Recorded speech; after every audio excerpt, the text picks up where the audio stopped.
Hello दोस्तों, नमस्कार। आप सभी का स्वागत है आपके अपने यूट्यूब चैनल स्टडी विथ चांदनी में। जैसा कि दोस्तों आप सब जानते ही हैं कि UP triple S C JE 2018 का एग्ज़ाम होने में अब बहुत ज़्यादा टाइम नहीं बचा है। आज चूँकि 15 जनवरी हो ही चुकी है और आप सभी जानते हैं कि ये एग्ज़ाम जो है 30 जनवरी 2022 को होना प्रस्तावित है। तो आज ही से दोस्तों आप सभी के पास सिर्फ 15 दिन का टाइम बचा हुआ है और इसी 15 दिन में आपको नॉन टेक्निकल के सारे पॉइंट्स क्लियर करने हैं, प्लस आपकी जो भी अपनी कोर ब्रांच टेक्निकल की 10-12 बुकें हैं, चाहे वो इलेक्ट्रिकल, मैकेनिकल, सिविल किसी भी ट्रेड से हो, वो सारा आपको टॉपिक तैयार करना है। तो उसके लिए सिर्फ आपके पास मात्र 15 दिन का ही टाइम बचा है। तो आज से आप बहुत ही अच्छी तरीके से तैयारी करिएगा, 15 दिन का ही प्लान तैयार करिएगा, तो ही आप 30 तारीख तक अच्छे से कवर कर पाएंगे। सो फ्रेंड्स, बात करें अगर अपने अगले क्लास की कि अगली सीरीज़ क्या है, तो आज हम लोग पढ़ने वाले हैं कंप्यूटर के अंदर इंटरनेट। इससे पहले मैंने आपको नंबर सिस्टम भी बता दिया है, पेरिफेरल डिवाइस भी बता दी हैं। इसके साथ ही साथ मैंने 200 प्लस आपसे फुल फॉर्म भी शेयर कर दिए हैं। अगर आपको देखना है तो वीडियो प्लेलिस्ट में पड़े हुए हैं, आप देख लीजिएगा। दोस्तों यहाँ पर आप छोटी सी समरी देख लीजिए कि जो आपका UP triple S C JE 2018 है उसमें कंप्यूटर के क्या क्या पॉइंट्स आने हैं। पहला देख सकते हैं कि पेरिफेरल डिवाइस नंबर पूछ सकता है, नंबर सिस्टम से प्रश्न आ सकते हैं, मेमोरी इंटरनेट से भी आ सकते हैं, मॉडर्न ऑपरेटिंग सिस्टम, भाषाएं, MS Office, MS Word, MS Excel से भी प्रश्न बन सकते हैं और लास्ट में ईमेल से भी आपसे कोई भी प्रश्न पूछ सकता है। तो यहाँ पर उन्होंने ये कहा है कि ये कंप्यूटर से संबंधित इतने प्रश्न पूछ सकते हैं। इसके अलावा दोस्तों मैंने जो जो क्लासें डाल दी हूँ मैं आपको बता रही हूँ। पेरिफेरल डिवाइस आपको मिल जाएगी, नंबर सिस्टम मिल जाएगी, मेमोरी की कल क्लास पड़ी हुई है, आप देख लीजिएगा। इसी के साथ साथ 200 प्लस, करीब 200 से बढ़कर ही हैं फुल फॉर्म मैंने डाल दिए हैं। उससे बाहर आपसे एक भी फुल फॉर्म नहीं आएगा। 2016 में आपसे 3 फुल फॉर्म पूछे गए हैं। ये उम्मीद है पूरी कि इसमें भी 2-3 आपसे पूछे जा सकते हैं, तो आप वो 200 वाला वीडियो देख लेंगे तो फुल फॉर्म उससे बाहर बिल्कुल भी नहीं आएगा। सो फ्रेंड्स, आज का जो टॉपिक है वो अपना इंटरनेट का है, मोस्ट इंपॉर्टेंट टॉपिक है। इंटरनेट से भी आपने देखा है 2016 में कितने ज़्यादा प्रश्न पूछे गए थे। तो जैसा आपका रिस्पांस रहेगा मैं धीरे धीरे करके सब सारे टॉपिक का वीडियो डाल दूंगी। आइए दोस्तों वीडियो को स्टार्ट करते हैं। फिर से एक बार इस लाइन को ज़रूर देखिएगा। मैं हमेशा से आपसे कहती हूँ कि की ऑफ सक्सेस आपका एक ही है कि आप लिमिटेड सोर्सेस की तरफ रहें और अनलिमिटेड रिविजन की तरफ रहें हमेशा। अब आपके पास 15 दिन का टाइम बचा है, बहुत सारे सोर्सेस को इकट्ठा मत करिएगा। अभी भी आप ये मत सोचिएगा कि 2 बुकें मुझे परचेस और करनी है। जो इस टाइम है बस अब उसी को रखिएगा, कोई भी नई बुक मत लीजिएगा। जो जिससे पढ़ रहा है उससे बराबर पढ़िए और उसी को आप, यहाँ पर लिखा हुआ है ना जैसे कि अनलिमिटेड रिवीजन, उसी का बहुत बार आप रिवीजन करिए, आपका सिलेक्शन पक्का होगा। नई चीज़ की तरफ मत भागिएगा, ठीक है। साथ ही दोस्तों अगर आपको थोड़ा भी वीडियो पसंद आता हो और मेहनत अच्छी लगती हो तो प्लीज़ चैनल को सब्सक्राइब कर दीजिएगा। ये सब चीज़ें आप ही लोग के लिए रहती हैं। तो आइए दोस्तों आज के टॉपिक इंटरनेट के एमसीक्यूज़ को स्टार्ट करते हैं। और पहला प्रश्न यहाँ पर जैसा कि देख सकते हैं दिया हुआ है कि विश्वव्यापी जाल www के आविष्कार तथा प्रवर्तक कौन है, ठीक है। आपसे पूछा है www के आविष्कार किसने किया, और यहाँ बगल में इन्होंने हिंदी भी लिख दी है कि विश्वव्यापी जाल का आविष्कार किसने किया। दोस्तों सबसे पहले मैं इसका फुल फॉर्म आपको बता दूं। www का फुल फॉर्म होता है वर्ल्ड वाइड वेब, ठीक है, लिख लीजिएगा वर्ल्ड वाइड वेब। अगर आप 200 प्लस वाला वीडियो देख लेंगे जिसमें मैंने 200 से ज़्यादा फुल फॉर्म बताए हैं तो उसमें आपको लगभग सारे फुल फॉर्म याद हो जाएंगे और बहुत ही अच्छे तरीके से मैंने उसको डिस्क्राइब भी किया है। तो आप वो वीडियो ज़रूर देखिएगा। आगे भी इस सीट में आपको जितने भी फुल फॉर्म मिलेंगे लगभग सारे उस वीडियो में मैंने कवर कर दिए हैं, तो वो वीडियो ज़रूर देखिएगा। आपका एक नंबर उससे ज़रूर पक्का हो जाएगा, ठीक है, एक क्वेश्चन पक्का ज़रूर हो जाएगा। इसके बाद दोस्तों कह रहा है www के आविष्कारक कौन है, तो फुल फॉर्म मैंने यहाँ पर बता दिया है, वर्ल्ड वाइड वेब है। और इसके जो आविष्कारक हैं वो ऑप्शन नंबर डी है, टिम बर्नर्स ली हैं। क्लियर, टिम बर्नर्स ली ने www का आविष्कार किया था। इसी के साथ अगर आपसे पूछ दे कि URL का आविष्कार किसने किया, UR और L, ठीक है, URL का आविष्कार किसने किया, तो वहां पर भी आप क्या सही लगाएंगे, टिम बर्नर्स ली ने किया। इसीलिए मैंने यहाँ पर URL का भी जिक्र कर दिया कि www और URL के आविष्कारक जो थे वो एक ही थे, टिम बर्नर्स ली थे, ठीक है। और दोस्तों आप URL का भी फुल फॉर्म लिख लीजिए अगर आप नोट डाउन कर रहे हैं तो, uniform resource locator. Clear, URL का फुल फॉर्म होता है यूनिफॉर्म रिसोर्स लोकेटर और इसकी भी खोज किसने करी थी, टिम बर्नर्स ली ने करी थी, 1994 में करी थी, ठीक है। तीनों चीज़ें आप लिख लीजिएगा जो भी एक्स्ट्रा में आप लिखना चाहें। और यहाँ पर फिलहाल जो क्वेश्चन में पूछा है वो WWW के आविष्कारक का नाम पूछा है, तो आपका हो जाएगा टिम बर्नर्स-ली ने। ठीक है, इसको विश्वव्यापी जाल के भी नाम से जाना जाता है। प्रश्न है प्रश्न नंबर 2 में देख सकते हैं, कह रहा है कि याहू, गूगल, अमेज़न क्या है। ठीक है, प्रश्न नंबर 2 में आपसे पूछ रहा है कि याहू, गूगल, अमेज़न क्या है। तो आप सभी को पता होगा, ये सारे ऑप्शन दिए हुए हैं। पहले में कह रहा है कि क्या ये इंटरनेट साइट है, दूसरा कह रहा है क्या ये कंप्यूटर के ब्रांड है, कि गूगल नाम का कोई कंप्यूटर मार्केट में है, या स्विट्जरलैंड में बनने वाली कोई घड़ियों के नाम है, शनि ग्रह के छल्ले हैं। तो ये छल्ले वगैरह तो कुछ नहीं है, तीनों ऑप्शन गलत हो जाएंगे। पहला ऑप्शन सही है, ये सारी क्या है, इंटरनेट की साइटें हैं। ठीक है, याहू, गूगल, अमेज़न आपकी इंटरनेट की साइट है जो आपका इंटरनेट में सर्च इंजन का काम करती हैं। आप गूगल पे कोई चीज़ फीड करते हैं तो सर्च कर रहे हैं ना, उसके बारे में जानकारी खोज रहे हैं, तो वो आपके सर्च इंजन का ही काम करती हैं। फिलहाल ये यहाँ पर ऑप्शन हो जाएगा, ये सब आपकी क्या है, एक इंटरनेट साइट है। और यहाँ पर अमेज़न का फुल फॉर्म लिख लीजिए अगर आप लिखना चाहें, माइक्रोसॉफ्ट नेटवर्क। अमेज़न का फुल फॉर्म है माइक्रोसॉफ्ट नेटवर्क। आप इससे भी ध्यान रखिएगा, MS वर्ड, MS एक्सेल, तो MS तो लगभग सबको याद होता है, माइक्रोसॉफ्ट, और N से आपका है नेटवर्क। ठीक है, अगला प्रश्न है प्रश्न नंबर 3, और 3 में आपसे कह रहा है कि इंटरनेट क्या है। ठीक है, बहुत ही नॉर्मल सा प्रश्न है, कह रहा है इंटरनेट क्या है। पहला ऑप्शन दे दिया है कि समुद्र में कोई मछली पकड़ने का क्या ये कोई जाल है। दूसरा कह रहा है बास्केटबॉल की कोई अंतर्राष्ट्रीय कंपटीशन है। इसके बाद तीसरे में कह रहा है कि रेल लाइनों में रेल के डिब्बों का क्या कोई हिसाब किताब रखने का सिस्टम पद्धति है। इसके बाद चौथा कह रहा है कि कंप्यूटर पर आधारित अंतर्राष्ट्रीय सूचनाओं का ये तंत्र है। तो ये तीनों तो कुछ भी नहीं है, मछली तो नहीं पकड़ी जाती इंटरनेट से, तो यहाँ पर ऑप्शन सही हो जाएगा डी। ठीक है, कंप्यूटर पर आधारित अंतर्राष्ट्रीय सूचनाओं का तंत्र है। ठीक है, ये तो बात हो गई इंटरनेट है क्या। अगर आपसे प्रश्न ये पूछ दे कि इंटरनेट का आविष्कार किसने किया, अभी आपने ऊपर देखा WWW का आविष्कार किसने किया, फिर URL का आविष्कार किसने किया। अगर आपसे नॉर्मल से यही पूछ दे, इंटरनेट का टॉपिक ही है चूंकि कि इंटरनेट का आविष्कार किसने किया, तो वहां पर आंसर आप लगाएंगे विंटसर्फ ने किया। ठीक है, विंटसर्फ ने इनका आविष्कार किया इंटरनेट का। इसको आप याद कैसे रखेंगे, इंटरनेट तो इंट करके प्रोनाउंसिएशन निकलता है, तो आप यहाँ पर विंट करके रिलेट कर लीजिएगा। ठीक है, इंट से विंट, तो आपको इस तरीके से याद हो जाएगा। कुल मिला के उद्देश्य यही है कि आपको आविष्कारक का नाम याद होना चाहिए, चाहे फिर वो तरीका कोई भी हो। तो इंटरनेट के आविष्कारक कौन है, विंटसर्फ। तो इंटरनेट तो विंटरनेट, इस तरीके से जोड़ लीजिएगा, आपको जो सही लगे। इंटरनेट के आविष्कारक हैं आपके विंटसर्फ। इसके अलावा एक एक्स्ट्रा पॉइंट और लिख लीजिएगा कि जो इंटरनेट का पहला नाम था, पहले इसे किस नाम से जाना जाता था, वो है आपका आर्पानेट। ठीक है, आर्पानेट का कभी कभी फुल फॉर्म भी पूछा जाता है, और मैंने आपको लगभग हर वीडियो में आर्पानेट का फुल फॉर्म बताया है। और फुल फॉर्म वाला वीडियो तो फिर है ही है सारे फुल फॉर्म के लिए, उसकी मैं बात नहीं कर रही हूँ। फिलहाल मैं आपको बता रही हूँ जो आर्पानेट है, ये अपने आप में शब्द बहुत ज़्यादा महत्वपूर्ण है, और इंटरनेट का ये पुराना नाम था।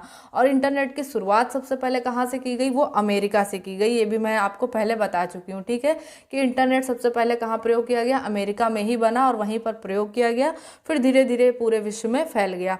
तो आर्पानेट का यहाँ पर एक बार फिर से फुल फॉर्म बता रही हूँ, आप लिख लीजिएगा चूंकि बहुत इंपॉर्टेंट है, advance research project agency network. ठीक है, advance research project agency network ARPANET का पूरा ये फुल फॉर्म है। और आर्पानेट को ही अब किसके नाम से जानते हैं, इंटरनेट के नाम से जानते हैं। ठीक है, तो चलिए आगे बढ़ते हैं चौथे प्रश्न में।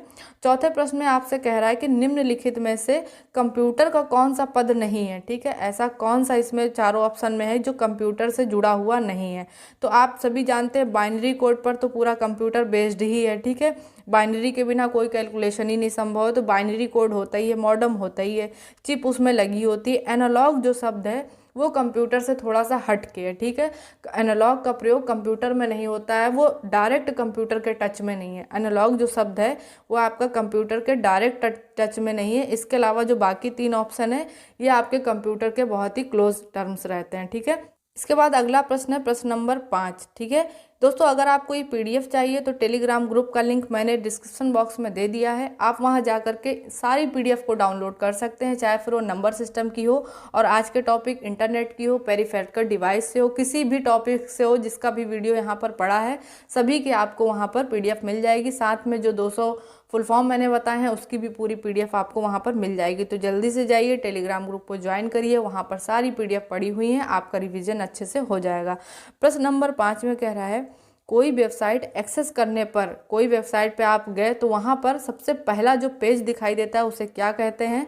तो सिंपल सा आंसर, उसे होम पेज कहते हैं। ठीक है, जैसे उदाहरण के तौर पर मैं अपनी UPSSC की ही साइट ले लूँ। जब सबसे पहले आप गूगल पर डालेंगे UPSSC, तो गूगल क्या हो गया? एक सर्च इंजन हो गया। ठीक है, गूगल क्या हो गया? आपका एक सर्च इंजन हो गया। और ब्राउज़र, अगर ब्राउज़र की मैं बात करूं कि आप ब्राउज़र में गए, फिर वहाँ गूगल टाइप किया, फिर गूगल में गए, फिर UPSSC टाइप किया, तो ब्राउज़र आपका एक सॉफ्टवेयर का काम करेगा। ठीक है, गूगल वहाँ पर सर्च इंजन का काम करेगा। ठीक है, इसके बाद जब आप UPSSC जैसे ही डालेंगे तो जो पहला पेज ब्लू कलर का खुलता है वो आपका दोस्तों होम पेज होता है।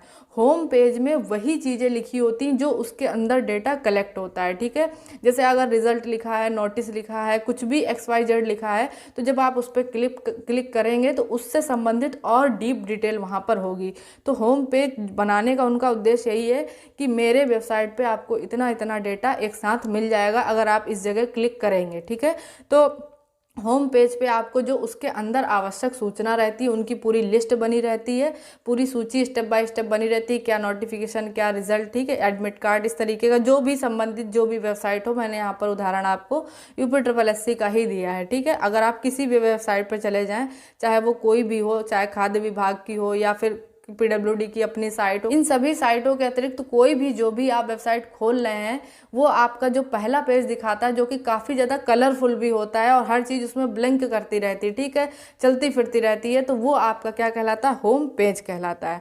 होम पेज के बाद आप उसकी डीप डिटेल में जा सकते हैं अगर कोई चीज़ आपको देखनी है। ठीक है, अगला प्रश्न कह रहा है कि आपका नेटवर्कों का नेटवर्क किसे कहा जाता है? तो आप सभी जानते हैं इंटरनेट को कहा जाता है। ठीक है, नेटवर्कों का नेटवर्क आपको इंटरनेट को कहा जाता है।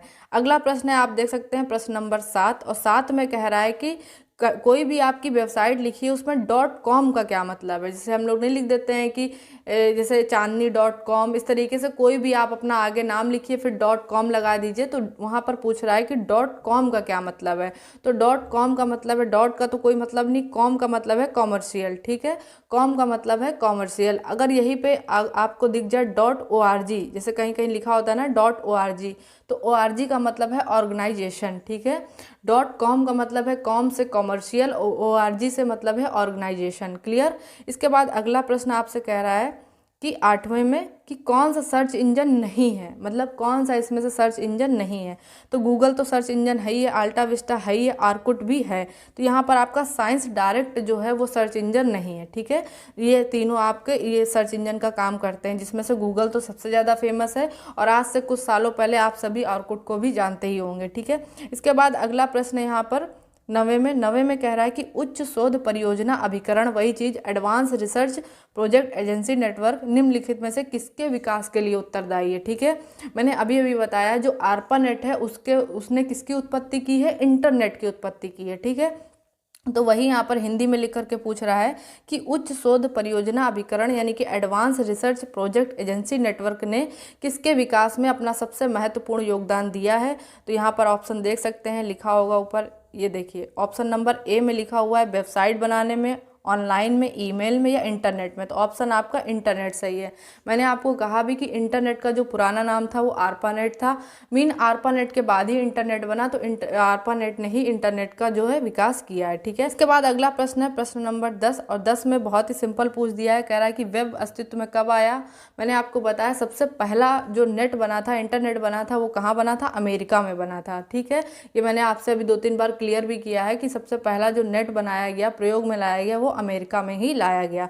तो पहला वेब कब अस्तित्व में आया? अमेरिका में आया। अगला प्रश्न है प्रश्न नंबर 11। 11वें में आपसे कह रहा है यदि किसी डोमेन नेम के आखिरी में .edu.us है तो यह क्या है? ठीक है, .edu.us है तो ये क्या चीज़ है? ठीक, इसका फुल फॉर्म एक तरीके से पूछा है, कह रहा है कि ये एक अंतर्राष्ट्रीय संस्था है या एक गैर लाभकारी संस्था है या ऑस्ट्रेलिया की एक शैक्षणिक संस्था है? तो ऑस्ट्रेलिया की तो बिल्कुल भी नहीं है, लास्ट में US लिखा हुआ है। ठीक है, तो आपका ऑप्शन नंबर डी हुआ कि US यानी कि अमेरिका की एक शैक्षणिक संस्था। शैक्षणिक का मतलब है एजुकेशन, जो EDU लिखा हुआ है इसका फुल फॉर्म हो जाएगा education.us, US की ही एक एजुकेशनल संस्था है। ठीक है, इसके बाद अगला प्रश्न है प्रश्न नंबर 12। 12 में आपसे कह रहा है कि इंफॉर्मेशन हाईवे किसे कहा जाता है? तो यानी कि सूचना राजपथ किसे, हाईवे का जो हिंदी है वो राजपथ है, सभी को पता है। तो इन्फॉर्मेशन हाईवे किसे कहते हैं, तो आपके इंटरनेट को कहते हैं।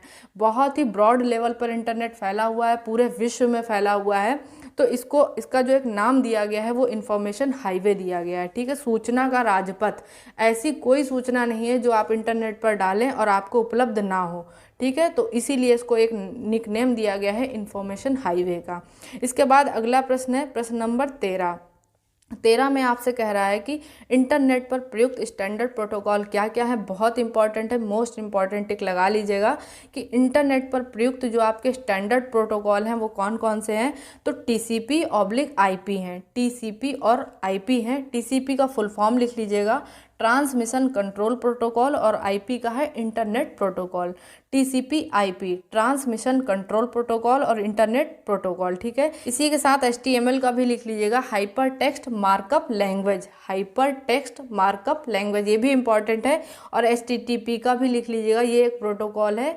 HTTP का फुल फॉर्म होगा hyper text transfer protocol, hyper text transfer protocol. ठीक है, तो ये आपको मैंने तीनों फुल फॉर्म बता दिए हैं, आई होप आपको क्लियर भी हो गए होंगे। और ये TCP/IP वाला बहुत इंपॉर्टेंट है, ध्यान रखिएगा। इसी के साथ एक पॉइंट और लिख लीजिएगा, जो आपकी HTML है, हाइपर टेक्स्ट मार्कअप लैंग्वेज है, ये अमेरिका की AT&T लैब में बनाई गई थी। ठीक है, AT&T लैब में बनाई गई थी, और C लैंग्वेज भी वहीं की बनी है, अमेरिका की है। ठीक है, तो इसका आप एक्स्ट्रा पॉइंट में जरूर लिख लीजिएगा। ठीक है, इसी के बाद है अगला प्रश्न, प्रश्न नंबर 14 में आपसे कह रहा है कि HTML का फुल फॉर्म बताइए। ये मैं आपको बता ही चुकी हूँ, हाइपर टेक्स्ट मार्कअप लैंग्वेज। ठीक है, हाइपर टेक्स्ट मार्कअप लैंग्वेज, और ये लैंग्वेज कहाँ बनाई गई, अमेरिका की AT&T लैब में बनाई गई। ठीक है, इसके बाद अगला प्रश्न है प्रश्न नंबर 15 में आपसे कह रहा है कि वेब पर किसी खास कंप्यूटर और पूरी साइट के मेन पेज को कौन पहचानता है। अगर पूरी साइट का मेन पेज है, उसका एक कोड होता है, उसको कौन पहचानता है, तो वो आपका URL पहचानता है। ठीक है, URL के माध्यम से आप जान जाएंगे कि आप किस साइट से आपका ये पेज आया हुआ है। ठीक है, तो URL का फुल फॉर्म मैं आपको बता ही चुकी हूँ, एक बार फिर से बता रही हूँ, यूनिफॉर्म रिसोर्स लोकेटर। ठीक है, और URL की खोज किसने करी, टिम बर्नर्स-ली ने करी, 1994 में करी। सारी चीज़ें मैं आपको बार बार इसीलिए रिपीट कर देती हूँ, ताकि आप अगर इन केस नहीं रिवीजन कर पा रहे तो वीडियो को सुनते ही सुनते आपको कम से कम लास्ट में 4-5 ऐसे क्वेश्चन हो जो सिर्फ याद हो जाए, क्वेश्चन देखते ही आपको वो चीज़ याद आने लगे। ठीक है, अगला प्रश्न है आपका प्रश्न नंबर 16। दोस्तों, आप सभी से एक रिक्वेस्ट है कि अगर वीडियो थोड़े भी आपको हेल्पफुल लगते हो तो प्लीज़ चैनल को सब्सक्राइब करिएगा, और आपके जो भी मित्र हों, जो भी फ्रेंड सर्कल में UPSSC JEE 2018 का एग्ज़ाम देने जा रहे हो, या फिर कोई ऐसा एग्ज़ाम देने जा रहे हो जिसमें कंप्यूटर से संबंधित प्रश्न आने हैं, तो उनको चैनल शेयर कर दीजिएगा।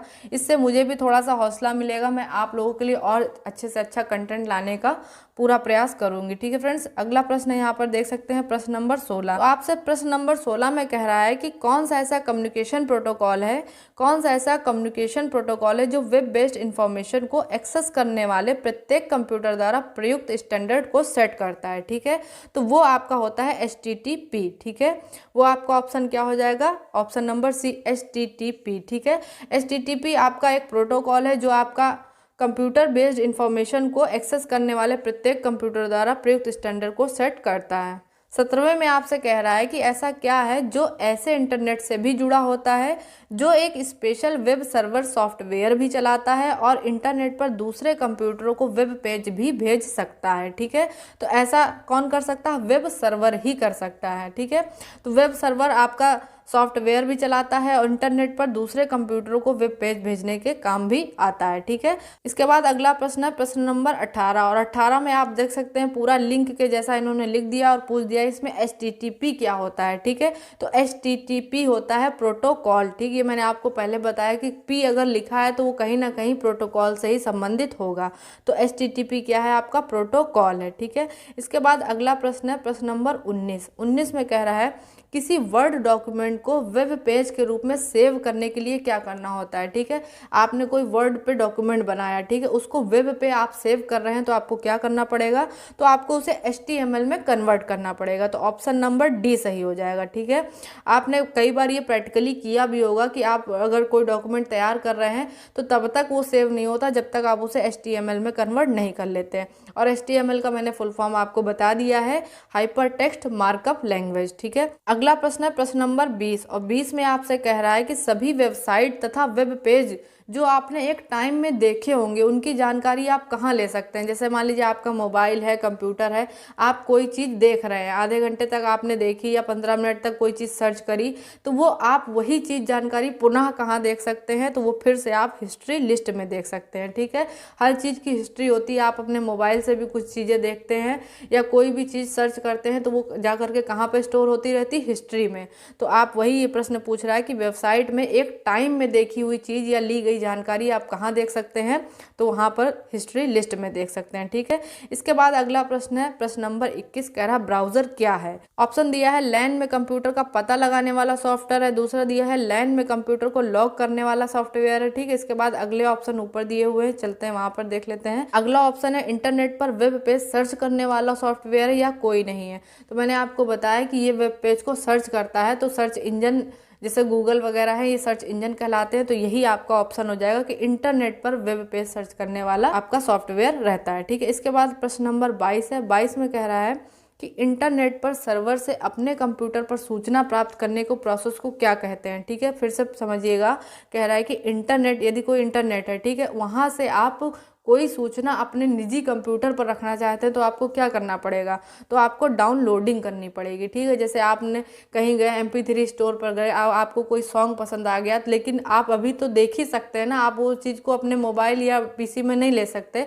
तो मोबाइल या PC में लेने के लिए आपको क्या करना पड़ेगा, डाउनलोड करना पड़ेगा। ठीक है, तो वही ये प्रश्न पूछ रहा है, इंटरनेट पर सर्वर से अपने कंप्यूटर पर सूचना प्राप्त करने के लिए के प्रोसेस को क्या कहते हैं, तो उसको डाउनलोडिंग कहते हैं। देखिए कभी कभी क्या होता है, प्रश्न हम लोग को आते हैं लेकिन ऐसी खतरनाक भाषा लिख देता है तो लगता है ये पता नहीं क्या पूछ रहा है, तो थोड़ा सा धैर्य रख के समझिएगा, आप बिल्कुल क्लियर उसको रिलेट करा ले जाएंगे। ठीक है, अगला प्रश्न है प्रश्न नंबर 23, और 23 में आपसे कह रहा है कि वेबसाइट एड्रेस या URL, ठीक है, URL ही आपका वेबसाइट एड्रेस है। मैंने आपको बताया भी, जैसा कि इसका फुल फॉर्म भी यही है कि यूनिफॉर्म रिसोर्स लोकेटर। लोकेटर मतलब किसी चीज़ को ढूंढना, लोकेट करना। ठीक है, तो उसका आपसे पूछ रहा है कि वेबसाइट एड्रेस या URL एक यूनिक नाम होता है जो वेब पेज पर एक विशिष्ट किसकी पहचान कराता है। मैंने आपको कई बार बताया URL आपकी किसकी पहचान कराता है, वेबसाइट की, कि आप किस वेबसाइट से आए हुए हैं ये पहचान कराता है URL। ठीक है, तो URL किसकी पहचान कराता है, तो यहाँ आंसर हो जाएगा वेबसाइट की पहचान कराता है। ठीक है, अगला प्रश्न दोस्तों है यहाँ पर प्रश्न नंबर 24। 24 में आपसे कह रहा है किसी वेब पेज को रिलोड करने के लिए क्या करते हैं। रिलोड करने से आपका कोई कंप्यूटर पर काम कर रहे हैं, आपकी कोई चीज़ नहीं प्रक्रिया में आ रही है, आपको फिर से करना है वो, तो आप क्या करते हैं, रिफ्रेश कर देते हैं। ठीक है, तो सारी चीज़ें सिस्टमेटिक ढंग से चलने लगती हैं, प्रॉपर वे में आ जाती हैं। तो आपसे यही कह रहा है किसी पेज को रिलोड करना है तो क्या करना है, रिफ्रेश करना है। ठीक है, रिफ्रेश कर देते हैं तो थोड़ा सा बेहतर हो जाता है। इसके बाद कह रहा है प्रश्न नंबर 25 में इंटरनेट पर www का क्या अर्थ है। तो ये पहले ही प्रश्न में था, लेकिन पहले प्रश्न में पूछा था इसके आविष्कारक कौन है, तो वहाँ पर आविष्कारक का नाम मैंने बता दिया था, टिम बर्नर्स-ली थे। और यहाँ पर फुल फॉर्म पूछा है, तो फुल फॉर्म है आपका वर्ल्ड वाइड वेब। ठीक है, वर्ल्ड वाइड वेब इसका फुल फॉर्म है। ठीक है, अगला प्रश्न है दोस्तों, यहाँ पर देख सकते हैं प्रश्न नंबर 26, और ये आपका लास्ट MCQ है। इसमें कह रहा है कि अधिकांश वेबसाइट में एक मुख्य पृष्ठ होता है, मुख्य मतलब मेन पेज होता है, जो बाकी वेब पेज के लिए एक डोरवे का काम करता है। इसे क्या कहते हैं, तो मैंने आपको बताया, इसने देखिए घुमा के क्वेश्चन पूछ दिया है, होम पेज के बारे में ये कह रहा है, तो इसका आंसर हो जाएगा होम पेज। और ये कैसे हो जाएगा, कह रहा है अधिकांश वेबसाइट में एक मुख्य पृष्ठ होता है। तो सबसे पहले तो आप यही जान गए कि सारी वेबसाइट में एक मेन पेज होता है, उसको होम पेज कहते हैं, जो बाकी वेब पेज के लिए डोरवे का काम करता है। डोरवे का मतलब है कि मुख्य दरवाजा। अब आप जब मुख्य यानी कि मेन पेज पे जाएंगे तभी तो उसके अंदर की डिटेल को जान पाएंगे, कि पहले डिटेल को जान लेंगे, पहले तो नहीं जान पाएंगे। पहले आप नॉर्मल UPSC टाइप करेंगे, फिर आपको मेन पेज दिखेगा, मेन पेज के बाद आप उसकी अदर डिटेल पर जा पाएंगे। तो मेन पेज ही तो जो है वो आपका डोरवे का काम कर रहा है ना, तो डोरवे का कौन काम करता है, होम पेज काम करता है। तो यहाँ पर आपको आंसर क्लियर हो गया होगा कि इसने देखिए इतनी बड़ी भाषा लिख दी है, लेकिन आंसर इसका क्या निकला, होम पेज निकला। और यही नॉर्मल पूछ देता है कि किसी भी साइट को पहले अगर सर्च करेंगे तो सबसे पहला पेज जो खुलता है वो क्या होता है, तो वो भी होम पेज होता है। ठीक है, तो आई होप दोस्तों आज के आपको MCQ समझ में आ गए होंगे। तो दोस्तों ये थे अपने इंटरनेट के टॉपिक से संबंधित कुछ स्पेशल क्वेश्चन जो मैंने आपसे शेयर कर दिए हैं। अगर वीडियो थोड़ा सा हेल्पफुल लगा करे तो प्लीज़ चैनल को लाइक शेयर सब्सक्राइब ज़रूर करिएगा। साथ ही दोस्तों कमेंट करना बिल्कुल भी ना भूलिए। पीडीएफ चाहिए तो टेलीग्राम ग्रुप का लिंक मैंने डिस्क्रिप्शन बॉक्स में दे दिया है, उसमें आप भी ऐड होइए और जितने भी आपके फ्रेंड्स हैं उनको भी ऐड करिए, तो उनके लिए भी फ़ायदा होगा। ठीक है, तो मिलती हूँ दोस्तों बहुत ही जल्द नेक्स्ट वीडियो में एक नेक्स्ट टॉपिक के साथ में। तब तक आप सब अपना ख्याल रखिएगा और सुरक्षित रहिएगा। जय हिंद।